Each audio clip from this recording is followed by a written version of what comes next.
Bueno, el tema del que les voy a hablar ahora es acerca del liderazgo y lo que nosotros llamamos liderazgo efectivo. ¿Ah? Es decir, un liderazgo que nos lleve a acciones concretas y a resultados efectivos. ¿A qué le vamos a llamar liderazgo efectivo? En términos de seguridad y salud laboral. ¿Ah? ¿En qué va a estar basada esta efectividad? Primero, un líder en salud y seguridad es alguien que tiene que tener una identidad profesional poderosa. ¿Ah? No puede ser alguien que no sea considerado dentro de la organización o dentro de la empresa como un interlocutor válido en temas de seguridad. Es decir, un experto en seguridad tiene que tener una identidad que le permita conversar de tú a tú con el gerente general de la empresa o con el gerente de operaciones o con cualquier autoridad importante dentro de la organización y ser reconocido como un experto. ¿Ah? Para tener esta identidad poderosa, ¿qué tiene que tener? Primero tiene que estar bien preparado, por lo tanto tiene que tener buenas interpretaciones, buenas explicaciones. ¿Ah? Ante cualquier... ¿Se acuerdan cuando hablábamos de que nosotros somos observadores del mundo e interpretamos? Bueno, un profesional con una identidad poderosa tiene que tener buenas interpretaciones de qué es lo que está ocurriendo. Tiene que ser interpretaciones que sean aceptadas y validadas por los demás. ¿Ah?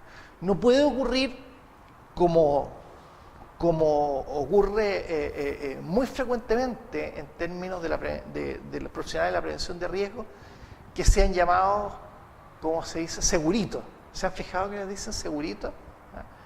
¿Ah? Y segurito es algo parecido como a Pedrito. ¿Ah? Y Pedrito es como parecido a Tontito.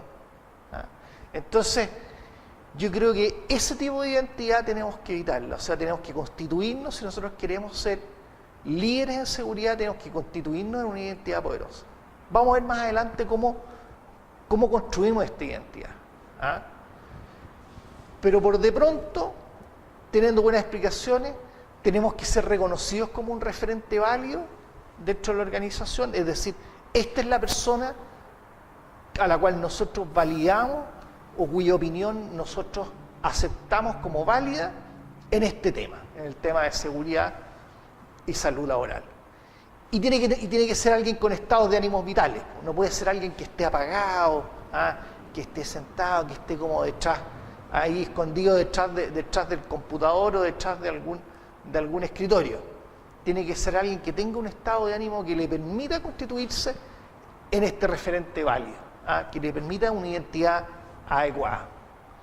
Tiene que ser alguien capaz de seducir, ¿ah? Alguien que convenza, que entusiasme, ¿ah? Que seduzca con su propuesta a partir de la seguridad. ¿Ah? Alguien que sea capaz de generar confianza. Ya vimos el fenómeno de la confianza. ¿Ah? Alguien que cumple sus promesas. ¿Ah? Alguien que es visto como una persona competente. Alguien que es visto como una persona sincera. ¿Ah? Eso genera confianza. Tiene que ser capaz de coordinar acciones. ¿Ah? ¿Recuerdan el módulo de coordinación de acciones o de coordinación para la acción? ¿Ah? En que podemos ver a las organizaciones como redes de pedidos y promesas, como clientes y proveedores que todo el tiempo se están pidiendo cosas y están prometiendo cosas. Es decir, alguien que sea capaz de manejar efectivamente la coordinación de acciones, que haga buenos pedidos, ¿ah? Que sea capaz de hacer buenas promesas, que negocie condiciones de satisfacción adecuadamente, que cierre los ciclos, ¿ah? Que evalúe. Alguien además que esté bien orientado al cliente interno, que ponga en el centro de su quehacer al cliente interno. Cuando nosotros vimos el tema de la prevención o el tema de la seguridad como un proceso, ese proceso tiene clientes y genera un producto que es la seguridad. ¿Ah? Un líder en seguridad y salud laboral se debe a sus clientes. Necesariamente tiene que orientarse a ellos. ¿Ah? Su preocupación central son sus clientes. No es un prestador de servicios al cual la gente tiene que venir a rogarle que le produzca el servicio o el bien que es la seguridad. Y por último, tiene que ser alguien con una conducta íntegra, ¿ah? Con una conducta y una ética irreprochable. Más aún cuando lo que estamos hablando es de la seguridad y la salud de las personas.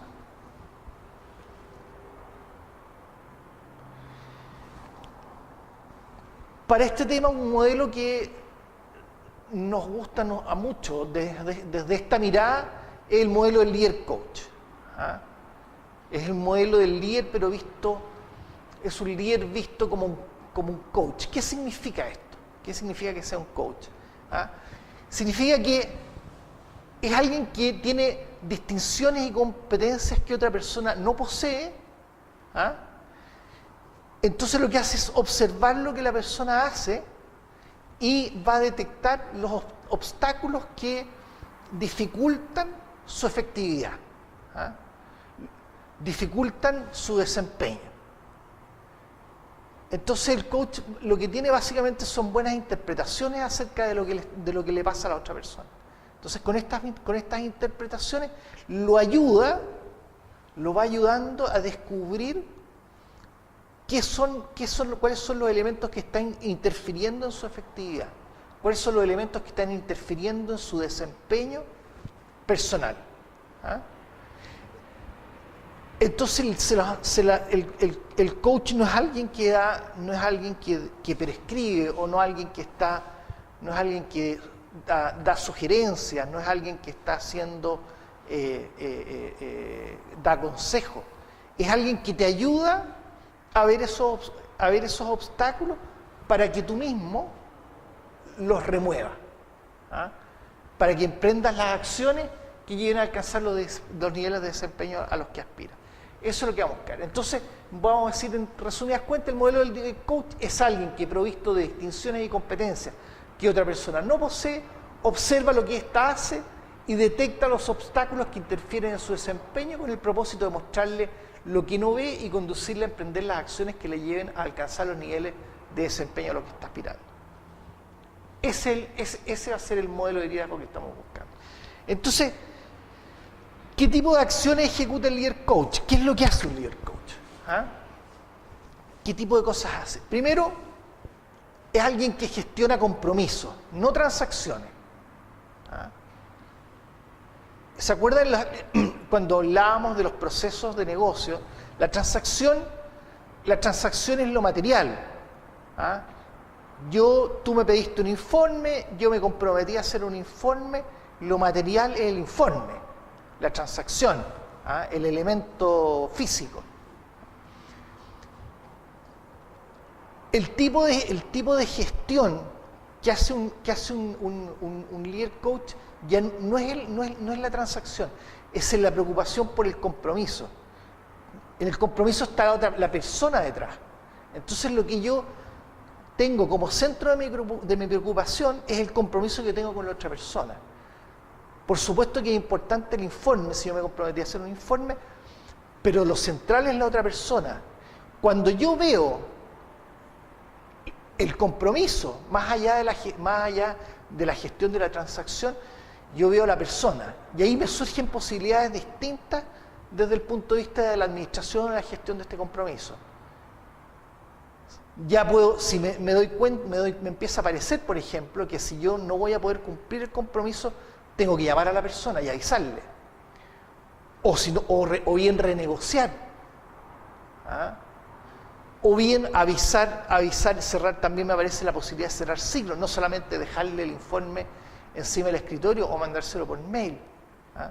Entonces, empieza a haber una gestión que tiene que ver con el compromiso y no tanto con el elemento físico. Con el elemento físico puede que no el centro de mi preocupación sea terminar el informe. Entonces No me preocupo de la persona que está detrás, el informe, y lo termino 2 días después y lo mando, pero nunca le avisé, al tipo no le sirvió, etc. Entonces, vamos a hablar de gestionar compromisos y no transacciones.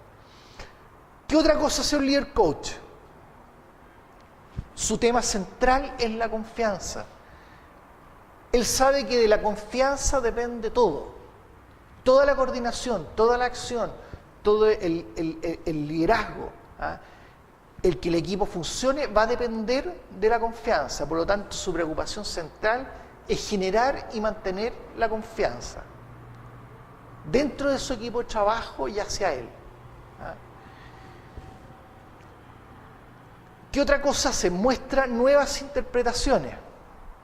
Es alguien que busca tener interpretaciones poderosas acerca de los fenómenos que observa o de lo que está ocurriendo. ¿Ah? Y se preocupa de tener interpretaciones nuevas. Sabe que él es un observador, como vimos al principio, que no tiene un acceso directo a la realidad. Sabe que su interpretación también no es más que eso, su interpretación, y que hay otras interpretaciones que también son válidas. ¿Ah?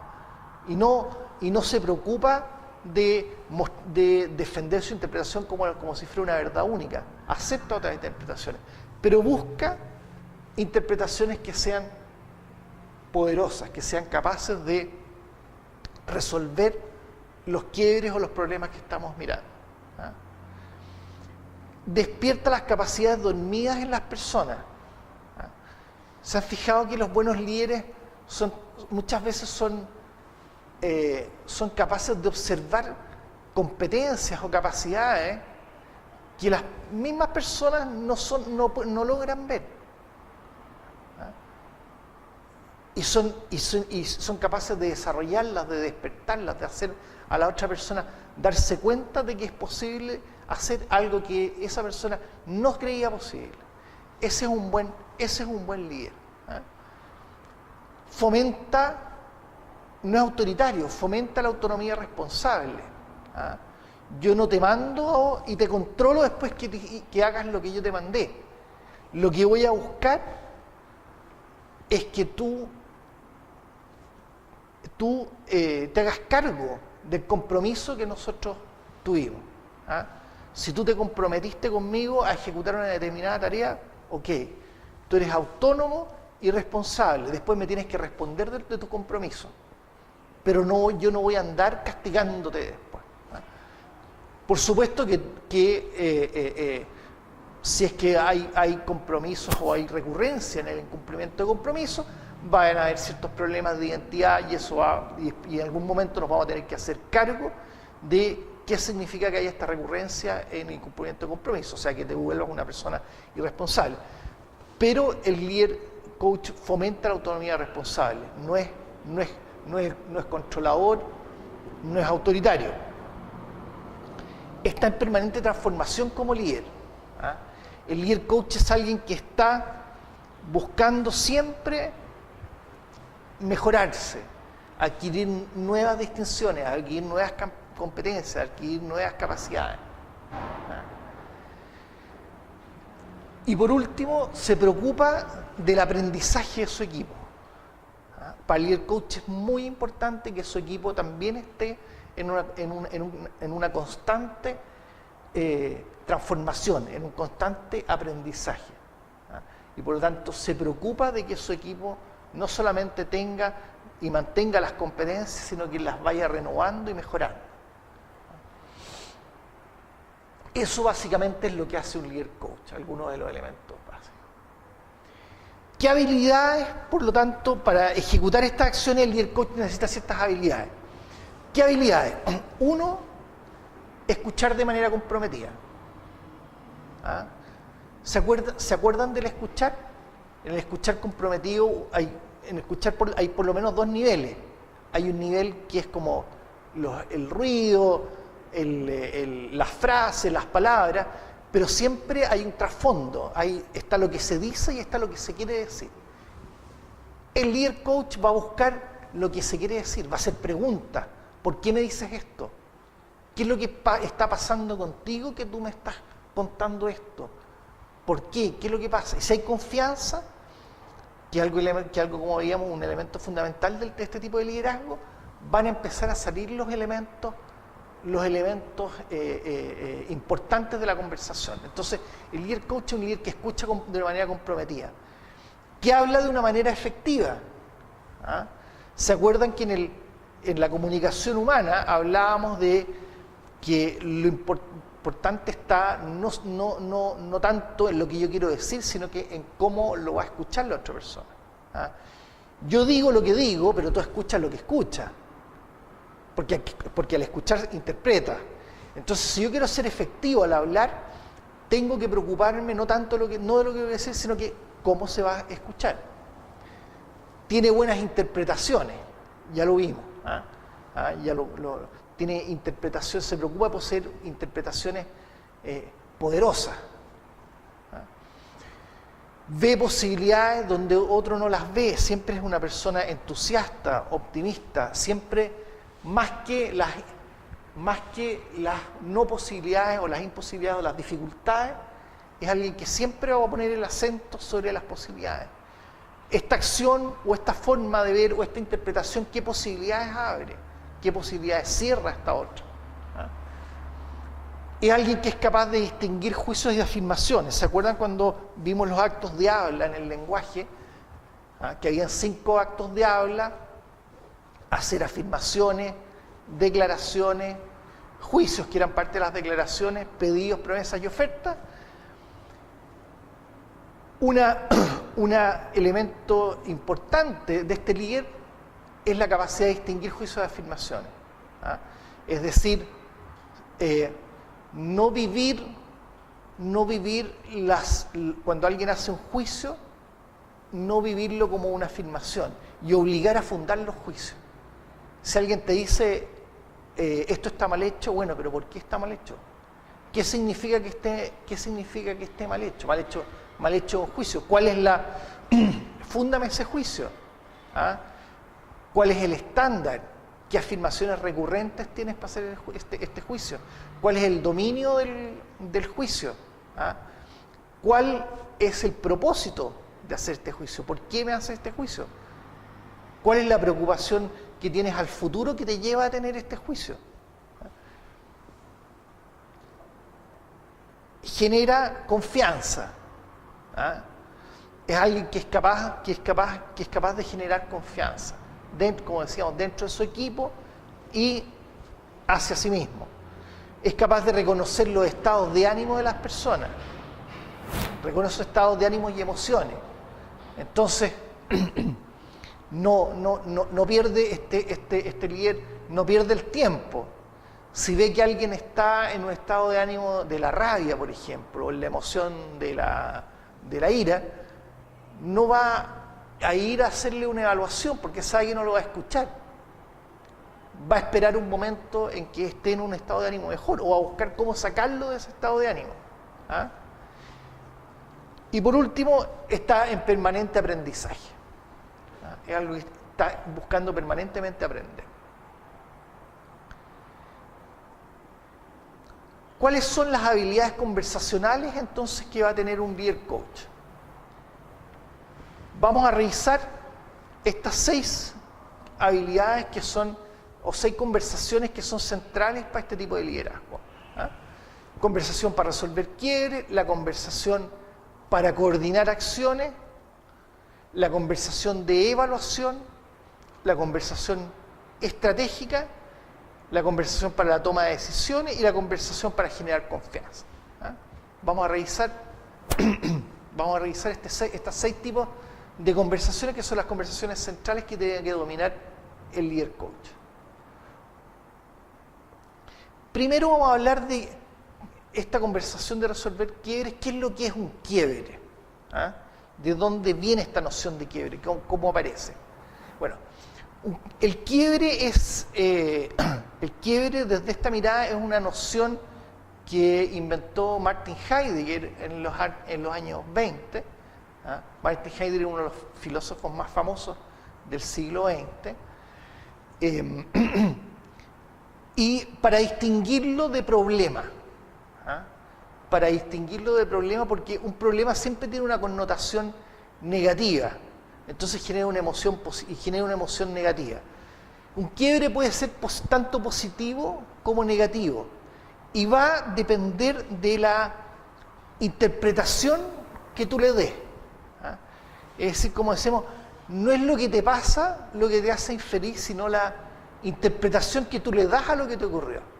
Entonces, si yo tengo un quiebre, yo le cambio la interpretación, ese quiebre puedo transformarlo de negativo a positivo, por ejemplo. ¿Cómo distinguimos un quiebre?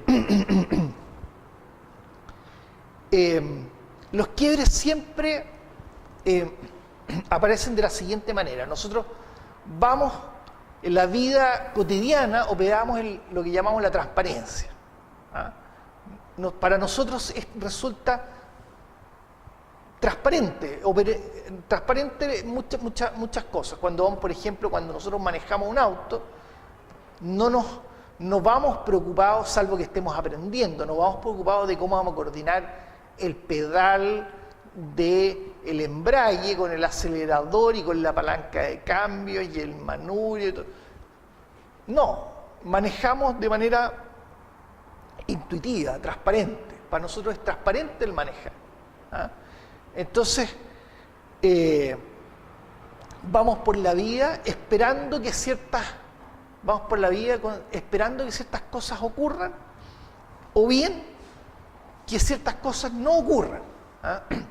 No esperamos, por ejemplo, sabemos que existe la posibilidad de que haya un temblor o un terremoto, pero no esperamos que vaya habiendo un temblor y un terremoto. Entonces, cuando hay un temblor, esa transparencia se rompe, se quiebra. ¿Ah? Inmediatamente surge una emoción. Cada vez que hay un quiebre, o sea, ocurre algo que no esperábamos, o no ocurre algo que sí esperábamos, se produce una emoción. Puede ser negativa o positiva dependiendo del tipo de quiebre. ¿Ah? Supongamos que yo voy manejando y voy en la transparencia y de repente el auto de adelante frena y lo choco por alcance, lo choco por detrás. ¿Ah? Y me incrusto en el auto de atrás. En ese momento se quiebra esta transparencia, se rompe esta transparencia. ¿Ah? Y surge una emoción. Y normalmente surge alguna verbalización de esa emoción. Ah, cresta, pucha, ¿cómo soy tan atolondrado que no iba preocupado del auto adelante? ¿Ah?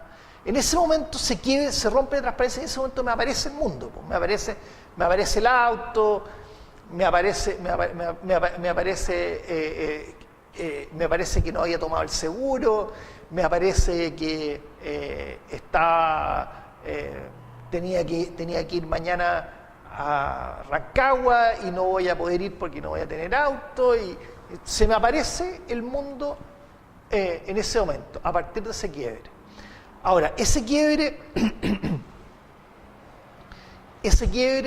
y por supuesto, se me va a aparecer normalmente como un problema. A veces podría ser una oportunidad. ¿Qué oportunidad? No sé, de cambiar el auto, a lo mejor estaba cabreado. Entonces, esto de los quiebres pueden ser oportunidades o problemas dependiendo de cómo los enfoquemos.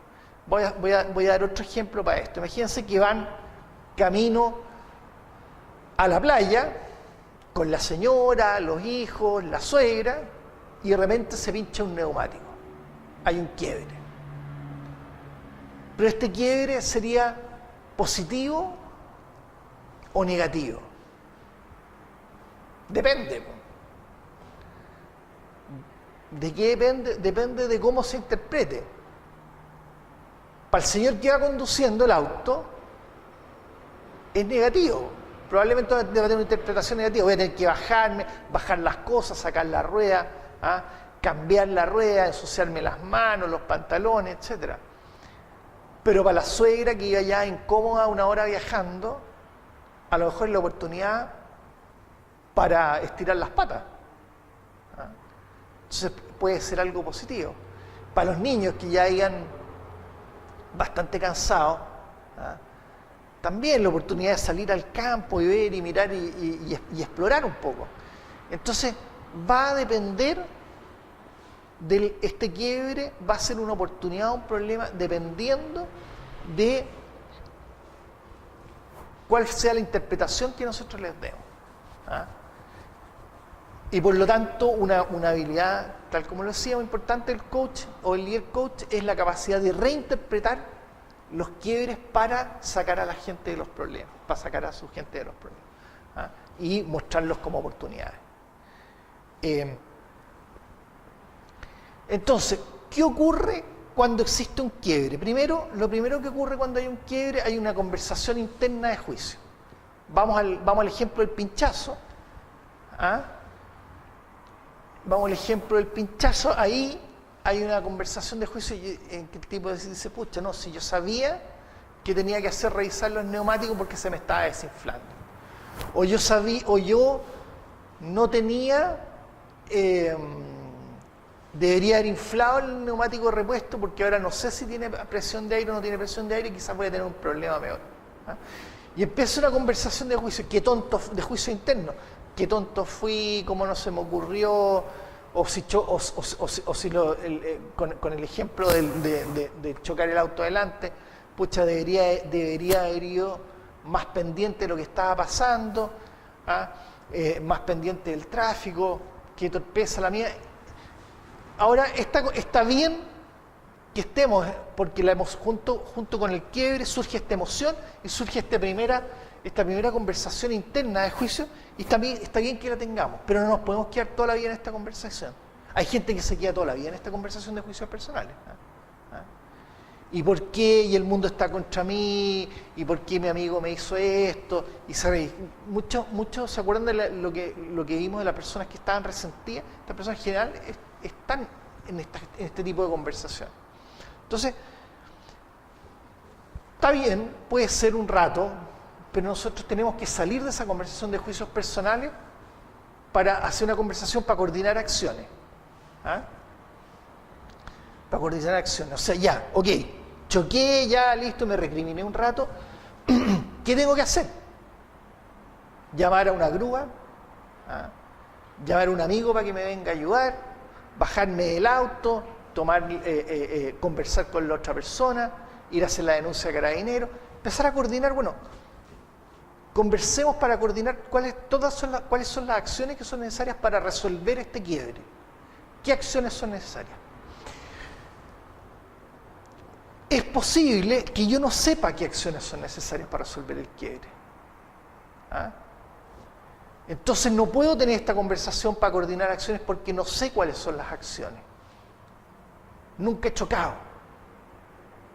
Entonces podemos pasar a una tercera conversación, que es una conversación para posibles acciones. ¿Qué hago? Llamo a un amigo que yo sé que ha pasado por esto antes y le digo, mira, me pasó esto, choqué. ¿Qué tengo que hacer? Ah, muy fácil. ¿Sabes qué? Tenés que ir a hacer la denuncia a Carabineros, conversa con la otra persona, que intercambien los datos, conversa con la persona que chocaste, intercambien los datos. Ya tienes que llamar a una grúa, ya, muchas gracias. Y tú me puedes indicar, sí, yo conozco a este tipo que tiene unas grúas que te cobra súper barato, tiene un precio bien razonable. Entonces, esto es una conversación. Cuando yo no conozco cuáles son las acciones a coordinar, yo puedo entrar en conversaciones con alguien para cuáles son las posibles acciones. Hay un cuarto tipo de conversación relacionada con los quiebres, que es cuando yo tengo problemas, por ejemplo, para conversar con alguien. ¿Ya? Entonces, puede que yo tenga problemas para conversar con mi jefe. Entonces, no logramos resolver los quiebres que tenemos. Y esos quiebres quedan en el aire. ¿Por qué? Porque cada vez que nos ponemos a conversar, entramos en una dinámica, por ejemplo, de competir por quien tiene la razón, o entramos en un estado de ánimo que nos impide, que alguien se enoja y no logramos tener conversaciones para resolver el quiebre. Entonces lo que podemos tener es una conversación para posibles conversaciones. Es decir, podemos conversar acerca de qué es lo que ocurre que no podemos conversar. O de qué manera podríamos conversar para resolver el quiebre. Entonces, ya no vamos a conversar del quiebre mismo, sino vamos a conversar acerca de cómo debiéramos conversar para resolverlo. Esto es muy típico en las relaciones cercanas, por ejemplo, las relaciones en un matrimonio, en una pareja, entre dos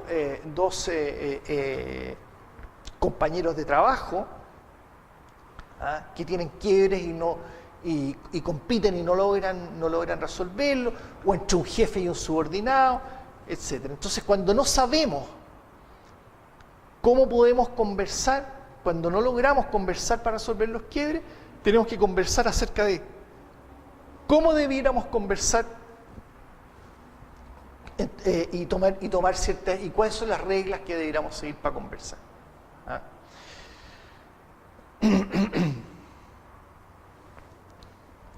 Entonces vamos a ver dentro de esto la central de la conversación interna de juicios personales, que es la primera conversación que aparece, en que empezamos a ver responsables o culpables. ¿Qué somos? En esta conversación nos sentimos responsables, nos sentimos culpables. Empezamos a buscar explicaciones últimas o verdaderas. Puede que podemos quedar pegados en esto. Muchas veces esperamos que ocurra algo sin hacer nada, sin tomar ninguna acción. En la conversación para coordinar acciones, ¿cuáles son los elementos centrales? ¿A quién le voy a pedir? ¿Qué es lo que puedo ofrecer? ¿Qué tipo de compromisos nuevos pueden aparecer? ¿Qué declaraciones tenemos que hacer? Perdón, te pido disculpas, te choqué, ¿cómo puedo reparar esto? Te agradezco tu comprensión, te agradezco que me hayas ayudado, etcétera. Vamos a hablar ahora de otro tipo de conversación, que ya no es la conversación para resolver juicios, sino que la conversación de evaluación.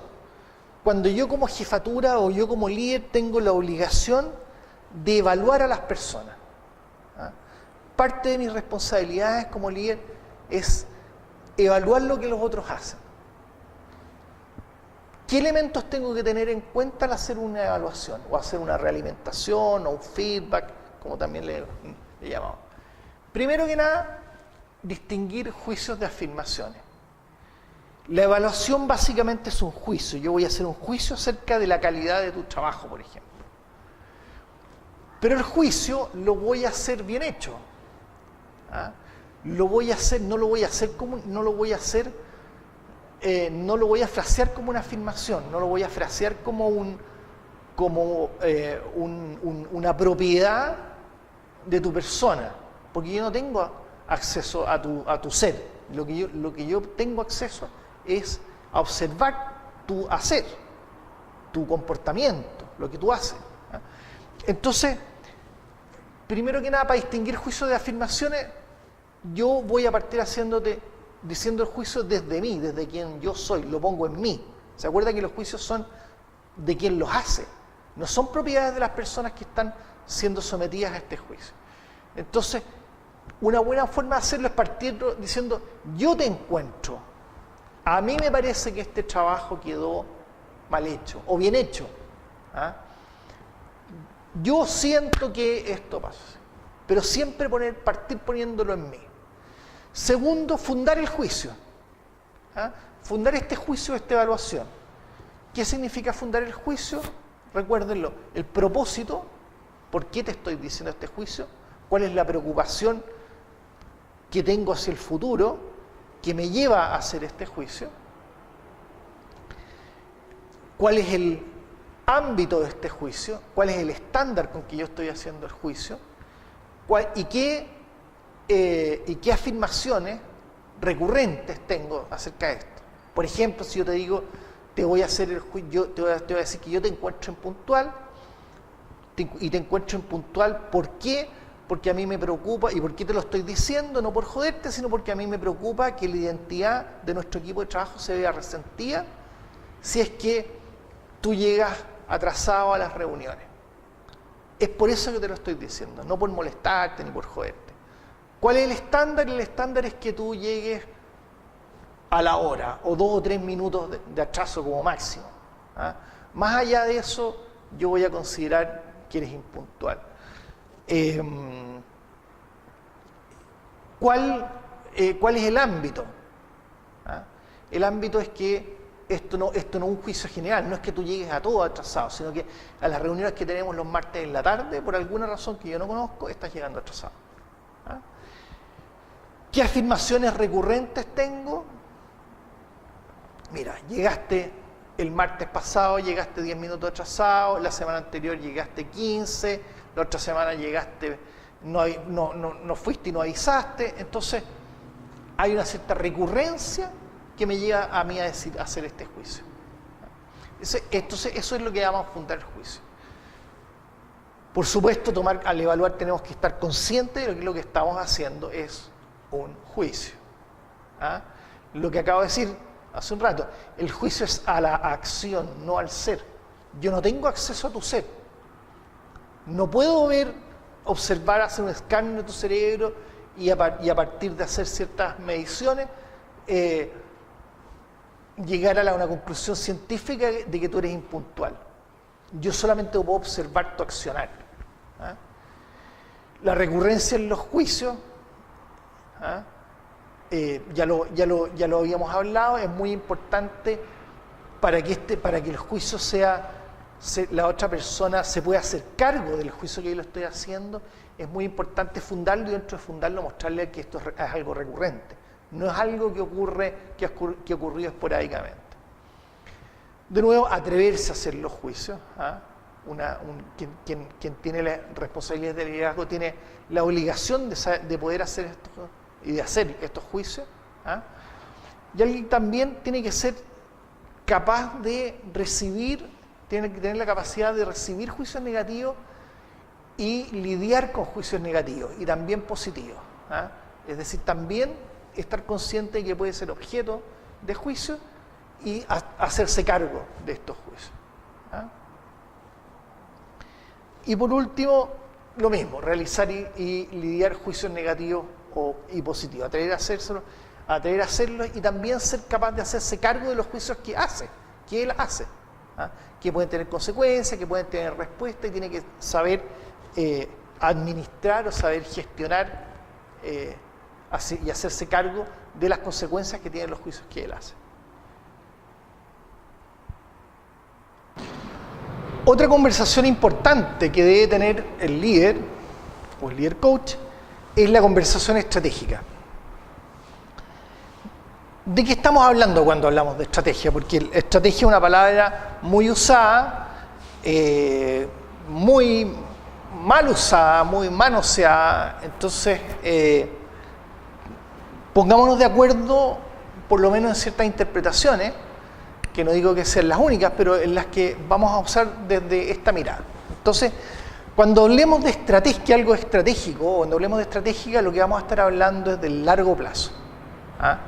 Lo que vamos a estar hablando es que esta conversación tiene que ver con el largo plazo, con lo que va a ocurrir en mucho tiempo más. ¿Ah?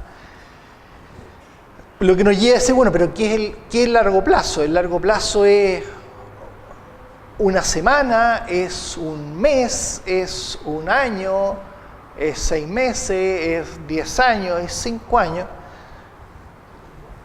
Yo creo que va a depender de ciertos elementos, de ciertas variables del negocio o de la industria o de la actividad que nosotros estemos ejecutando. ¿Ah? Yo diría que el corto plazo, vamos a llamar corto plazo cuando ninguna de las variables relevantes de la actividad que estamos ejecutando cambia, y largo plazo vamos a hablar cuando todas las variables cambian. ¿Ah? Todas las variables relevantes cambian. también. Eso es largo plazo. Entonces el largo plazo puede ser, dependiendo de una industria, una actividad, pueden ser 10 años o pueden ser 1 año o 2 o 6 meses. ¿Ah? Eso es largo, esa es la distinción que vamos a hacer. Entonces, dentro de la conversación estratégica, o sea, cómo vamos a conversar en el equipo de trabajo, cómo el líder va a conversar acerca del largo plazo, hay ciertos elementos centrales. Uno es la declaración de misión y visión, ¿ah? como acto declarativo. ¿Cómo declaramos cuál es la visión y cuál es la misión? Y qué tan importante esto es para el equipo. ¿Ah? Primero que nada, cuando hablemos de misión, la declaración de misión es a qué nos debemos como equipo, ¿ah? Como equipo de seguridad en este caso. ¿A qué nos debemos? ¿Cuál es nuestro propósito en el mundo? ¿Ah? ¿Por qué estamos aquí? Esa es la misión. ¿Ah? ¿Con quiénes nos relacionamos en la ejecución de nuestra misión? ¿Qué identidad tenemos? ¿Ah? ¿Qué identidad tenemos en esta misión y en esta visión? ¿Qué identidad tenemos dentro de nuestra declaración de misión? ¿Ah? ¿A qué nos debemos? ¿Con quién nos relacionamos? ¿Con qué identidad vamos a trabajar? ¿Ah? Esos son elementos centrales. ¿Con qué recursos? ¿Con qué productos? ¿Qué productos vamos a generar? ¿Qué servicios vamos a prestar? Etcétera. Y la visión es hacia dónde voy a ir. Hoy día estoy en un punto A y en el largo plazo, en 5 años más, en 10 años más, ¿a dónde voy a estar? ¿Dónde me voy a ir? ¿Cómo me veo en 5 años más? ¿Ah? ¿En qué lugar voy a estar? Entonces, esta misión y visión son, como dijimos, elementos de largo plazo y yo tengo que compartirlo y alinearlo con mi equipo de trabajo. De nada me sirve que yo tenga una visión y una misión preciosas, declaradas,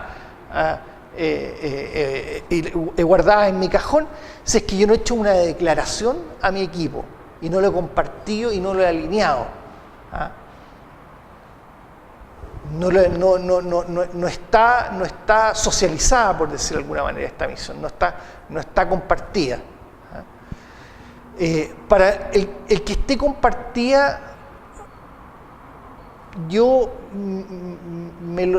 lo que me imagino o lo que veo lo que yo he visto con más efectividad, ¿ah?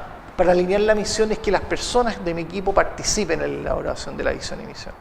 ¿Ah? Es decir, imponerlas de una manera más o menos autoritaria realmente baja mucho la efectividad. Entonces, si yo quiero que esto sea compartido y sea alineado, va a tener que ser la elaboración de esta declaración de misión y visión, va a tener que ser consensuada, participativa. ¿Ah? Otro elemento central de la conversación estratégica que tiene el líder tiene que ver con la evaluación de escenarios posibles. Yo tengo que conversar con mi gente, con mi equipo de trabajo. Bueno, ¿cuáles son los escenarios posibles dentro de esta misión a la cual nos debemos, y dentro de esta visión, de este lugar al cual queremos llegar? ¿Qué escenarios tenemos? ¿Puede pasar esto? ¿Puede pasar esto otro? ¿Cómo los vamos a abordar? ¿Cómo nos vamos a hacer cargo de estos distintos escenarios? Necesito, de nuevo, un compromiso estratégico, que era lo que conversamos hace unos minutos, es decir, y para necesito que esta misión esté compartida, alineada, socializada, y para este compromiso, y la gente esté comprometida, se sienta comprometida con esta visión y con esta misión, y para ello, lo que yo recomiendo, lo que yo he visto como más efectivo es que hayan participado, para que lo hagan parte, sientan que esta visión y esta misión salió de ellos mismos, no es algo que se les fue impuesto desde afuera. ¿Ah? Y por último, en esta conversación estratégica es importante distinguir entre lo operativo y lo estratégico. ¿Ah? Es decir, lo de corto plazo y lo de largo plazo, porque como decía bien un profesor mío, lo urgente no nos deja ver lo importante. Entonces nosotros tenemos que estar ejecutando acciones para resolver la urgencia, para resolver la contingencia, pero también tenemos que estar ejecutando acciones que nos lleven y nos acerquen a nuestro objetivo, a nuestra misión, a nuestra visión. ¿Ah? Entonces, porque si vivimos en la contingencia, jamás vamos a lograr la misión y la visión. Simplemente vamos a estar empatando y gastando muchos recursos en resolver los problemas contingentes. En cambio, cuando uno tiene un enfoque más estratégico, ya tiene muchos de los problemas resueltos antes de que que te lleguen encima. ¿Ah? Mataste la ola antes de que llegara a la playa. Esa es un poco la idea. Entonces, hasta ahí con la conversación estratégica. Vamos a hablar de otro tipo de conversación, ¿ah? Que es la conversación para tomar decisiones. En las conversaciones para la toma de decisiones, conversación fundamental del líder, vamos a hablar de algunos temas para contextualizar un poco. ¿Ah? Primero, en esta vamos a hablar del error, ¿ah? Y la mentira. ¿Cuál es la diferencia entre error y mentira? ¿Ah? El error, yo puedo equivocarme. ¿Ah? Yo tengo, de hecho, uno de los derechos humanos fundamentales, yo creo que es el error, o el derecho a cometer errores, o el derecho a equivocarme. ¿Ah? El error ocurre cuando yo, al hacer algo o decir algo, cuando lo estoy haciendo o cuando lo estoy diciendo, yo lo vivo como algo válido. ¿Ah? Yo lo vivo como algo válido. Es decir, yo voy saliendo, voy caminando por la calle y me encuentro con un amigo que y veo hacia lo lejos, ¿ah? En la vereda del frente, a un amigo mío que va saliendo de un bar tambaleándose. ¿Ah? Y yo me hago medio loco, sigo por la vereda del frente y digo, pucha, este gallo que anda mal, ¿ah? Que está mal. Y al día siguiente me encuentro con un amigo mutuo, ¿ah? Y le digo, oye, ¿sabes que vi a fulanito? Y venía saliendo, me preocupo mucho porque venía saliendo de un bar y venía borracho, ¿ah? Venía tambaleándose, muy... Entonces él me dice, pero ¿sabes qué? Es muy raro porque que tú me cuentes eso, porque hasta donde yo sé, este amigo está de viaje en Uruguay, ¿ah? Y vuelve en 2 semanas, entonces es muy difícil que... digo yo, entonces es un error, me equivoqué. ¿Ah? Pero el error, ¿cuándo se produce? El error se produce después, porque cuando yo lo vi como algo válido. Yo lo vi, mi interpretación fue que era él la persona que iba saliendo del bar. ¿Ah? Yo lo viví como algo válido. El error se produjo después, no se produjo en ese minuto. ¿Ah? Yo lo viví como algo válido y para mí era mi amigo el que iba ahí. Después, solo después me doy cuenta que el error, que era un error, ¿ah? Que no era válido. Y ahí tengo la oportunidad de enmendarlo. Por eso les digo que el error se puede prevenir. No se puede, no es posible prevenir un error, no es posible prevenir una equivocación. Porque cuando ocurre, ocurre como algo válido. ¿Ah?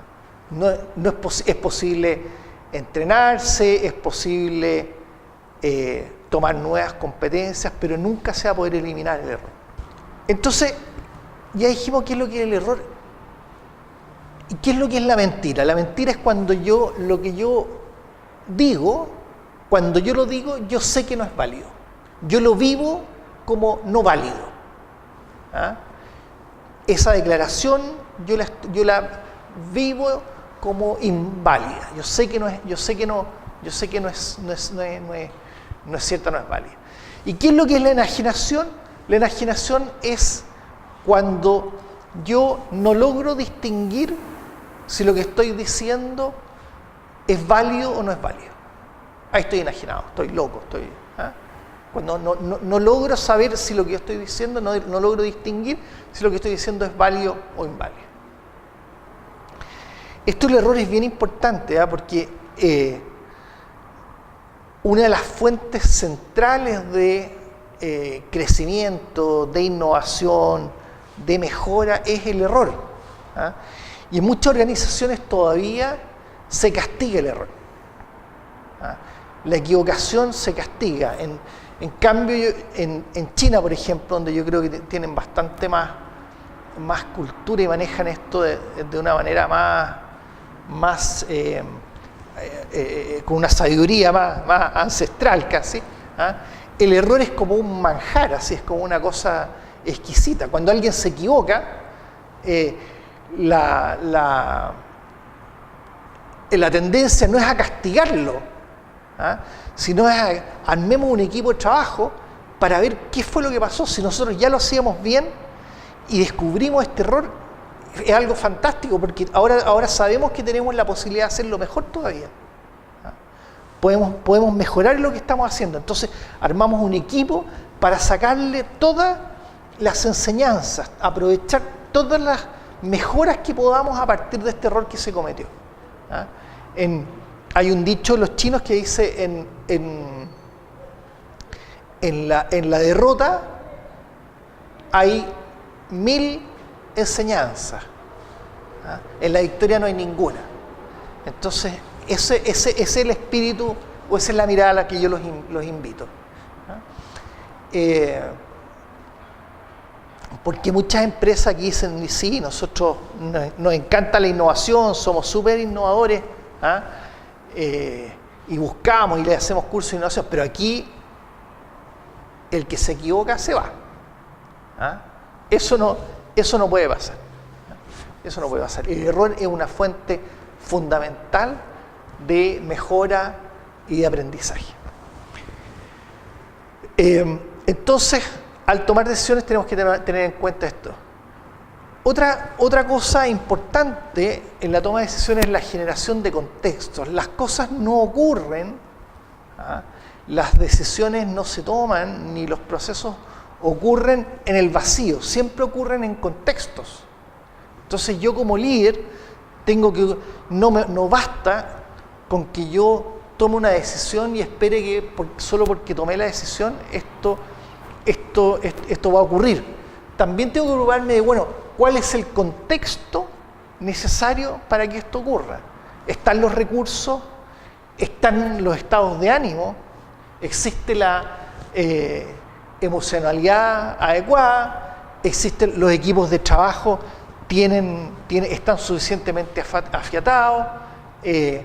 ¿Tenemos recursos materiales para poder ejecutar esto? Entonces, ¿existe el contexto o no existe el contexto para que esta decisión sea efectiva? ¿Cuáles son los escenarios que se van a plantear a partir de esta decisión? Porque a partir de una decisión o de una declaración que yo haga, el mundo cambia, pasan cosas, ocurren nuevas situaciones. Entonces, ¿de qué manera cambia el mundo con la decisión que yo estoy tomando?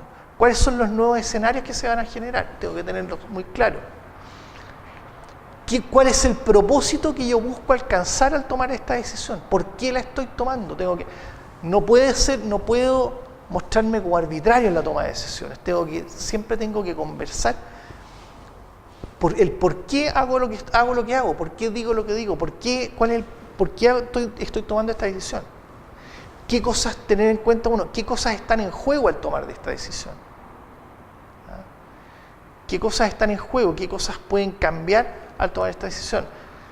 ¿Cómo se afecta a mi identidad cuando yo tomo la decisión? ¿Ah?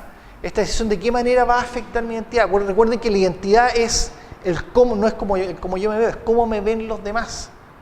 ¿Ah? ¿Mi identidad va a cambiar o no va a cambiar? ¿Va a cambiar en forma positiva, en forma negativa? ¿Va a cambiar en el corto plazo, en el mediano, a largo plazo? ¿Ah? ¿Cómo se va a afectar mi identidad? ¿Cómo voy a gestionar esta decisión? ¿Tengo los elementos para hacerla operativa? ¿O es una decisión, o es algo que yo lo puedo declarar y va a quedar y puede ser letra muerta? ¿Tengo todos los elementos? ¿Ah? ¿Puedo hacer una gestión efectiva de esta decisión?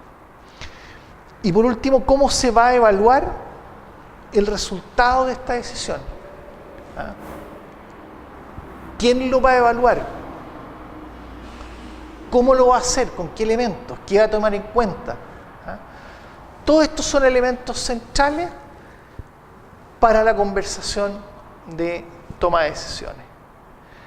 Así que con esto terminamos este módulo y les agradezco mucho su tiempo y su paciencia. Muchas gracias.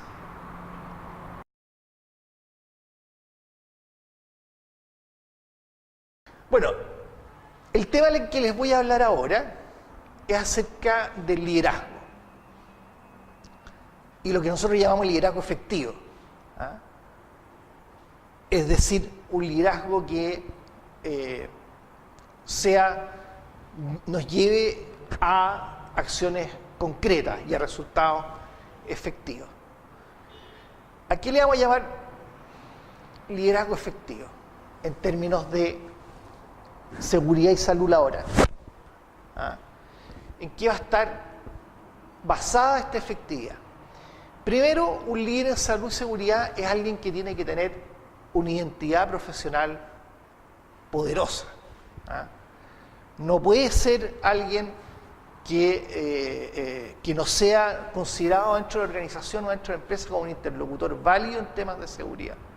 Es decir, un experto en seguridad tiene que tener una identidad que le permita conversar de tú a tú con el gerente general de la empresa o con el gerente de operaciones o con cualquier autoridad importante dentro de la organización y ser reconocido como un experto. ¿Ah? Para tener esta identidad poderosa, ¿qué tiene que tener? Primero tiene que estar bien preparado, por lo tanto tiene que tener buenas interpretaciones, buenas explicaciones. ¿Ah? Ante cualquier, ¿se acuerdan cuando hablábamos de que nosotros somos observadores del mundo e interpretamos? Bueno, un profesional con una identidad poderosa tiene que tener buenas interpretaciones de qué es lo que está ocurriendo. Tiene que ser interpretaciones que sean aceptadas y validadas por los demás. ¿Ah? No puede ocurrir como ocurre muy frecuentemente en términos de los profesionales de la prevención de riesgo, que sean llamados, ¿cómo se dice?, seguritos. ¿Se han fijado que les dicen segurito? ¿Ah? Y segurito es algo parecido como a Pedrito. ¿Ah? Y Pedrito es como parecido a tontito. ¿Ah? Entonces, yo creo que ese tipo de identidad tenemos que evitarlo. O sea, tenemos que constituirnos, si nosotros queremos ser líderes en seguridad, tenemos que constituirnos en una identidad poderosa. Vamos a ver más adelante cómo construimos esta identidad. ¿Ah? Pero por de pronto, teniendo buenas explicaciones, tenemos que ser reconocidos como un referente válido dentro de la organización, es decir, esta es la persona a la cual nosotros validamos o cuya opinión nosotros aceptamos como válida en este tema, en el tema de seguridad y salud laboral. Y tiene que ser alguien con estados de ánimos vitales, no puede ser alguien que esté apagado, ¿ah? Que esté sentado, que esté como detrás, ahí escondido detrás del computador o detrás de algún escritorio. Tiene que ser alguien que tenga un estado de ánimo que le permita constituirse en este referente válido, ¿ah? Que le permita una identidad adecuada. Tiene que ser alguien capaz de seducir, ¿ah? Alguien que convenza, que entusiasme, ¿ah? Que seduzca con su propuesta a partir de la seguridad. ¿Ah? Alguien que sea capaz de generar confianza. Ya vimos el fenómeno de la confianza. ¿Ah? Alguien que cumple sus promesas. ¿Ah? Alguien que es visto como una persona competente. Alguien que es visto como una persona sincera. ¿Ah? Eso genera confianza. Tiene que ser capaz de coordinar acciones. ¿Ah? ¿Recuerdan el módulo de coordinación de acciones o de coordinación para la acción? ¿Ah? En que podemos ver a las organizaciones como redes de pedidos y promesas, como clientes y proveedores que todo el tiempo se están pidiendo cosas y están prometiendo cosas. Es decir, alguien que sea capaz de manejar efectivamente la coordinación de acciones, que haga buenos pedidos, ¿ah? Que sea capaz de hacer buenas promesas, que negocie condiciones de satisfacción adecuadamente, que cierre los ciclos, ¿ah? Que evalúe. Alguien además que esté bien orientado al cliente interno, que ponga en el centro de su quehacer al cliente interno. Cuando nosotros vimos el tema de la prevención o el tema de la seguridad como un proceso, ese proceso tiene cliente y genera un producto que es la seguridad. ¿Ah? Un líder en seguridad y salud laboral se debe a sus clientes. Necesariamente tiene que orientarse a ellos. ¿Ah? Su preocupación central son sus clientes. No es un prestador de servicios al cual la gente tiene que venir a rogarle que le produzca el servicio o el bien que es la seguridad. Y por último, tiene que ser alguien con una conducta íntegra, ¿ah? Con una conducta y una ética irreprochable. Más aún cuando lo que estamos hablando es de la seguridad y la salud de las personas.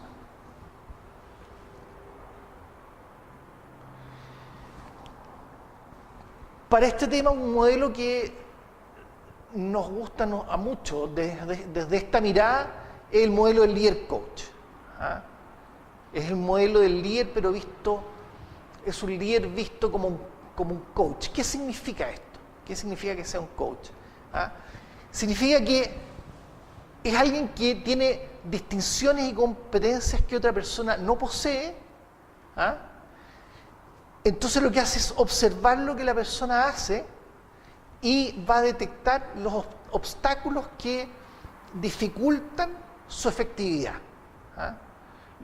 Dificultan su desempeño. Entonces el coach lo que tiene básicamente son buenas interpretaciones acerca de lo que le pasa a la otra persona. Entonces con estas interpretaciones